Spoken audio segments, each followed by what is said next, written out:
Britain बना corona vaccine को मंजूरी देने वाला पहला देश। मुख्यमंत्री ने प्रधानमंत्री से राज्य को निःशुल्क कोरोना टीका उपलब्ध कराने का आग्रह किया।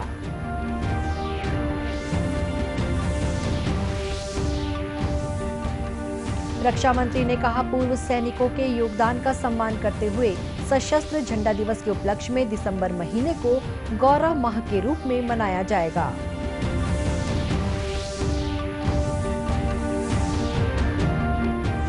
केंद्रीय गृह मंत्रालय द्वारा की गई देश के 10 उत्कृष्ट पुलिस थानों की रैंकिंग में सूरजपुर जिले के झिलमिली थाने को मिला चौथा स्थान।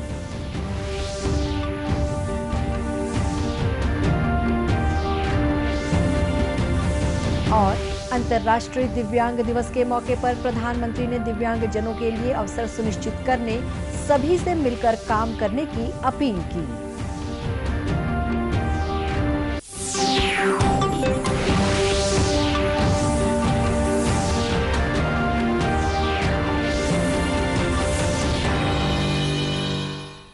नमस्कार, आप देख रहे हैं दूरदर्शन समाचार।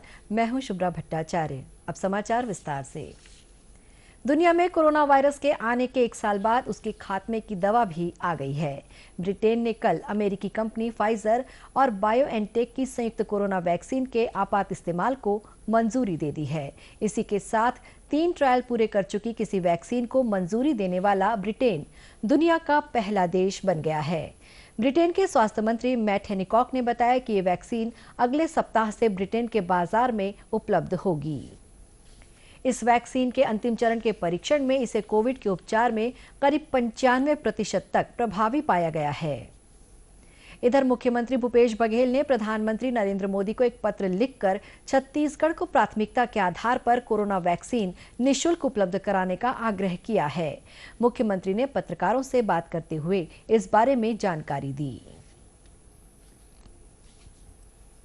कोरोना वैक्सीन के लिए ये है कि पूरे देश में चर्चा हो रही है। ऐसे समय में कोरोना वैक्सीन उपलब्ध हमारे प्रदेश में हो, इसके लिए मैंने प्रधानमंत्री से आग्रह किया कि हमारे छत्तीसगढ़ पीछे ना रह जाए। तो हमको भी उस पहली खेप में ही छत्तीसगढ़ में कोरोना वैक्सीन आए, इसके लिए मैंने निवेदन किया। इस बीच राज्य में कल रात तक कोरोना संक्रमण के 1648 नए मरीज मिले हैं, जबकि 21 मरीजों की मौत हो गई। वहीं कल 840 मरीज स्वस्थ भी हुए हैं। राज्य में फिलहाल 19,700 से अधिक मामले सक्रिय हैं। इन मरीजों का इलाज प्रदेश के विभिन्न अस्पतालों और होम आइसोलेशन में चल रहा है। वहीं देश में कल लगातार 26वें दिन भी कोरोना संक्रमित नए मामले की संख्या 50,000 से कम रही। बीते 24 घंटों के दौरान 35,500 पॉजिटिव मामलों की पुष्टि हुई है, जबकि इस दौरान 41,000 मरीज स्वस्थ हुए हैं। देश में कोरोना संक्रमण से स्वस्थ होने की दर 94.11% तक पहुंच गई है। साथ ही मृत्यु दर भी घटकर 1.45% तक रह गई है। देश के बहादुर सैनिकों, शहीदों, वीर नारियों और उनके आश्रितों को उनके बहुमूल्य योगदान के लिए सम्मान दिवस के रूप में हर साल 7 दिसंबर को सशस्त्र सेना झंडा दिवस के रूप में मनाया जाता है। रक्षा मंत्री राजनाथ सिंह ने कहा कि दिसंबर का महीना गौरव माह के रूप में मनाया जाएगा। प्रत्येक वर्ष 7 दिसंबर को सशस्त्र सेना झंडा दिवस हमारे सैनिकों, शहीदों, वीर नारियों और उनके आश्रितों को उनके बहुमूल्य योगदान के लिए एक सम्मान दिवस के रूप में मनाया जाता है। इस वर्ष पूरे दिसंबर माह को केंद्र, राज्यों एवं केंद्र शासित प्रदेशों के द्वारा सैनिक बोर्ड के माध्यम से पूरे देश में गौरव माह के रूप में मनाया जाएगा। नई दिल्ली में सशस्त्र सेना झंडा दिवस के लिए कोष एकत्र करने से जुड़े कार्यक्रम में राजनाथ सिंह ने कहा कि पूर्व सैनिकों और उनके परिवारजनों की देखभाल करना एक राष्ट्रीय दायित्व है और सभी नागरिकों की सामूहिक जिम्मेदारी है। और उनके परिजनों की देखभाल करना हमारा यह एक राष्ट्रीय दायित्व है। सशस्त्र सेना झंडा दिवस के दिन थल सेना, नौसेना और वायुसेना के कार्मिकों द्वारा दी गई सेवाओं को याद किया जाता है।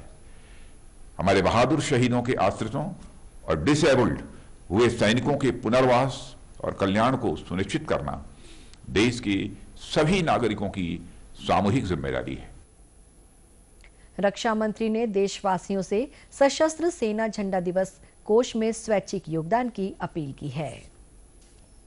केंद्रीय गृह मंत्रालय ने देश के 10 उत्कृष्ट थानों की रैंकिंग जारी की है, जिसमें सूरजपुर जिले का झिलमिली थाना चौथे स्थान पर है। गृह मंत्रालय द्वारा इसके लिए पूरे भारतवर्ष में थानों का सर्वे कराया गया। थानों में डाटा विश्लेषण, सीधी परख और फीडबैक के आधार पर बेहतर कार्य करने वाले थानों की सूची तैयार की गई। इस सर्वे में नेशनल क्राइम ब्यूरो के तय मानकों पर जिले के झिलमिली थाना ने सर्वश्रेष्ठ थाना कैटेगरी में चौथा स्थान हासिल किया है। इस उपलब्धि पर पुलिस महानिदेशक डीएम अवस्थी ने सरगुजा के आईजी रतनलाल डांगी और जिले के पुलिस अधीक्षक राजेश कुकरेजा समेत अन्य अधिकारियों और कर्मचारियों को शुभकामनाएं दी हैं। इस सर्वे में पहला स्थान मणिपुर, दूसरा स्थान तमिलनाडु और तीसरा स्थान अरुणाचल प्रदेश के थाने को मिला है। आज देश के प्रथम राष्ट्रपति डॉक्टर राजेंद्र प्रसाद की जयंती है। प्रधानमंत्री नरेंद्र मोदी ने ट्वीट संदेश में डॉक्टर राजेंद्र प्रसाद को श्रद्धांजलि देते हुए कहा है कि उन्होंने आजादी की लड़ाई और संविधान निर्माण में महत्वपूर्ण भूमिका निभाई थी। इधर प्रदेश में भी डॉक्टर राजेंद्र प्रसाद की जयंती के मौके पर विभिन्न कार्यक्रमों का आयोजन किया जा रहा है। राज्य विधानसभा परिसर स्थित सेंट्रल हॉल में डॉक्टर प्रसाद को श्रद्धांजलि दी गई। विधानसभा अध्यक्ष डॉक्टर चरणदास महंत और विधानसभा के प्रमुख सचिव गंगराडे सहित सचिवालय के वरिष्ठ अधिकारियों ने भारत के प्रथम राष्ट्रपति के तैलचित्र पर पुष्पांजलि अर्पित की। इस अवसर पर अपने संदेश में डॉक्टर महंत ने कहा कि डॉक्टर प्रसाद सादा जीवन, उच्च विचार के पोषक और त्याग की प्रतिमूर्ति थे। उन्होंने कहा कि स्वतंत्रता संग्राम और देश के प्रति उनके योगदान को कभी भी भुलाया नहीं जा सकता। खबरों का सिलसिला आगे भी जारी रहेगा। फिलहाल वक्त है एक छोटे से ब्रेक का।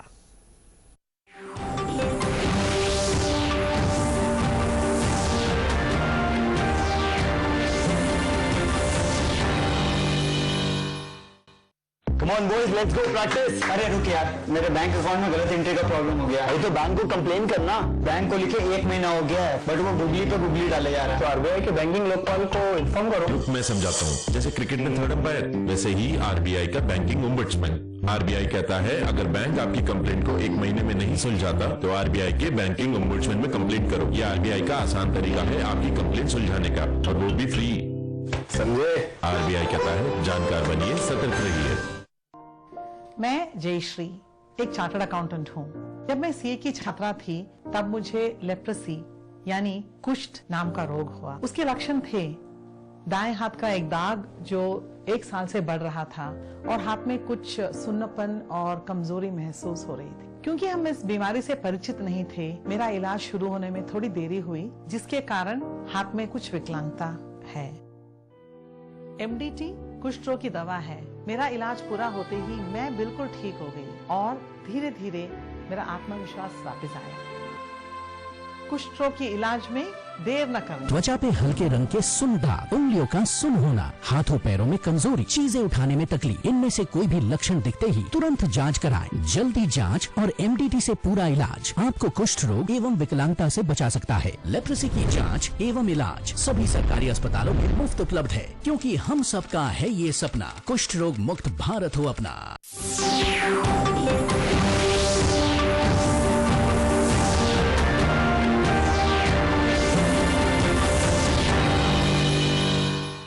बाद एक बार फिर स्वागत है आपका दूरदर्शन समाचार में। प्रधानमंत्री नरेंद्र मोदी ने दिव्यांगजनों के लिए अवसर सुनिश्चित करने और सुलभता बढ़ाने की दिशा में मिलकर काम करने की अपील की है। आज अंतर्राष्ट्रीय दिव्यांग दिवस है। इस मौके पर अपने ट्वीट संदेश में प्रधानमंत्री ने कहा है कि सुलभ भारत पहल के तहत दिव्यांगजनों के जीवन में सकारात्मक बदलाव लाने के लिए कई कदम उठाए गए हैं। उन्होंने कहा कि दिव्यांगजनों की क्षमता और दृढ़ता हमें प्रेरित करती है। इधर छत्तीसगढ़ में भी आज दिव्यांगजनों के सम्मान में विभिन्न गतिविधियां हो रही हैं। भिलाई में दिव्यांगजनों के लिए सम्मान समारोह का आयोजन किया गया। सामाजिक संगठन द्वारा आयोजित इस कार्यक्रम के मुख्य अतिथि जिला कलेक्टर डॉक्टर सर्वेश्वर नरेंद्र भूरे थे। कार्यक्रम में प्रतिभावान दिव्यांग बच्चों को सम्मानित किया गया। इस मौके पर दिव्यांग पर्वतारोही चित्रसेन और चित्रकार गौकरण का विशेष सम्मान किया गया। कार्यक्रम में चित्रकार गौकरण ने खुद से बनाई हुई भगवान बुद्ध की पेंटिंग जिला कलेक्टर को भेंट की। जिला कलेक्टर डॉक्टर भूरे ने कहा कि राष्ट्र के निर्माण में दिव्यांग जनों का महत्वपूर्ण योगदान है। राष्ट्र के निर्माण में हर एक भारतीय का योगदान है और मुझे लगता है कि बहुत बड़ा वर्ग है। अगर हम लोग इनका पोटेंशियल इन सब लोगों का पोटेंशियल सही तरीके से यूज़ करते हैं तो एक बहुत बड़ा अचीवमेंट होगा। सामाजिक संगठनों का मुख्य उद्देश्य यही होना चाहिए कि जहाँ पे शासन प्रशासन की व्यवस्था कम पड़ती है उन सभी क्षेत्रों में शासन प्रशासन के साथ सहयोग करते हुए एक बेहतर जिम्मेदारी निभाए। उसी प्रकार की जिम्मेदारी संबंधित फाउंडेशन द्वारा निभाई जा रही है, तो उसके लिए भी मैं उनके कार्य को सराहना करता हूँ। वहीं कोरबा स्थित राष्ट्रीय ताप विद्युत कंपनी एनटीपीसी के अस्पताल परिसर में भी दिव्यांग जनों को निःशुल्क कृत्रिम अंगों का वितरण किया गया। एनटीपीसी के कार्यकारी निदेशक अश्विनी कुमार त्रिपाठी ने इस कार्यक्रम का शुभारंभ किया। मीडिया से चर्चा करते हुए उन्होंने कहा कि दिव्यांग जनों को कृत्रिम अंग प्रदान कर उनके बेहतर भविष्य के लिए कार्य किया जा रहा है। आज जैसे आप देख रहे हैं कि इस प्रोग्राम में हम लोग यहाँ पे इसी अवसर पर एक मेडिसिनल पार्क हम लोग यहाँ पे आज इनॉग्रेट किए हैं और उसके साथ साथ हम लोग आज 30 दिव्यांगजन जो आसपास की जगह से आए हैं, उसमें कुछ लोग सिंगल लेग है, कुछ बायलेटरल है, कुछ डिफरेंट स्मॉल दिव्यांगजन जो हैं उन लोग को आज कृत्रिम अंग प्रदान किया जाएगा और इसको हम लोग इनका जो सोशल एंड इकोनॉमिक ऑपरेशन में हम लोग इनका भागीदारी बनने की कोशिश करेंगे। एनटीपीसी के अनुसार कंपनी द्वारा संचालित कृत्रिम अंग प्रत्यारोपण केंद्र के माध्यम से अब तक करीब 5000 दिव्यांगजनों को कृत्रिम अंग प्रदान किए गए हैं। मुख्यमंत्री भूपेश बघेल ने उम्मीद जताई है कि भिलाई स्थित भारतीय प्रौद्योगिकी संस्थान आईआईटी के माध्यम से प्रदेश में शोध को बढ़ावा मिलेगा, जो लौह आधारित उद्योगों के लिए काफी फायदेमंद होगा। ये बात मुख्यमंत्री ने आईआईटी में शैक्षणिक क्षेत्र कॉरिडोर के निर्माण कार्य का भूमि पूजन कार्यक्रम में कही। उन्होंने कहा कि छत्तीसगढ़ जैसे कृषि आधारित अर्थव्यवस्था वाले राज्यों के लिए आईआईटी रिसर्च मॉडल विकसित करें। उन्होंने आशा जताई कि आईआईटी के माध्यम से छत्तीसगढ़ में विकास के नए द्वार खुलेंगे। भूमि पूजन कार्यक्रम में मुख्यमंत्री ने शिलापट्ट और 3D मॉडल का अनावरण किया। इस अवसर पर आईआईटी भवन के निर्माण कार्य के संबंध में विस्तार से जानकारी दी गई। कार्यक्रम में कृषि मंत्री रविंद्र चौबे, आईआईटी के डायरेक्टर रजत मूना के अलावा कई अन्य जनप्रतिनिधि और वरिष्ठ अधिकारी उपस्थित थे। केंद्र सरकार द्वारा कृषि सुधार के लिए पारित किए गए कानूनों को छत्तीसगढ़ के किसानों ने प्रधानमंत्री नरेंद्र मोदी का उल्लेखनीय कदम बताया है। दुर्ग जिले के किसानों ने उम्मीद जताई कि इन कानूनों से किसानों को न केवल अपनी उपज बेचने में आसानी होगी, बल्कि उन्हें उचित कीमत भी मिल सकेगी। धमधा के किसान महेंद्र कुमार सिन्हा और लीलाधर वर्मा ने कहा कि नए कानून के आने से उन्हें बिचौलियों से छुटकारा मिलेगा। मंडी में पूरा धान नहीं बिकने पर वे बाहर भी अच्छी कीमत पर अपना धान बेच सकेंगे।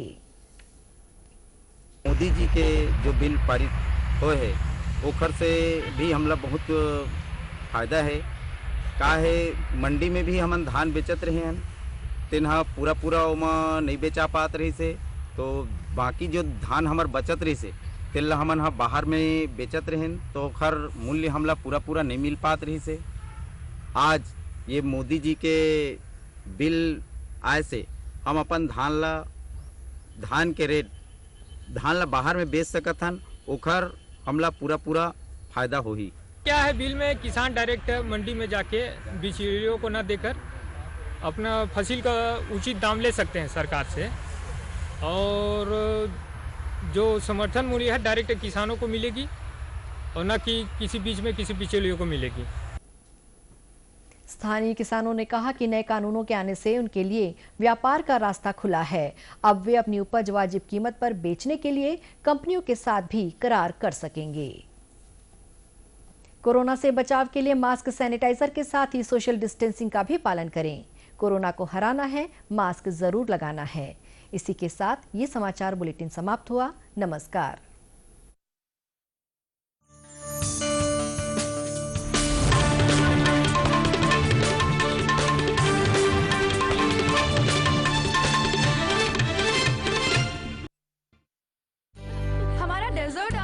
हमारी चैंपियन नहीं आई अब तक। बिल भरने के पहले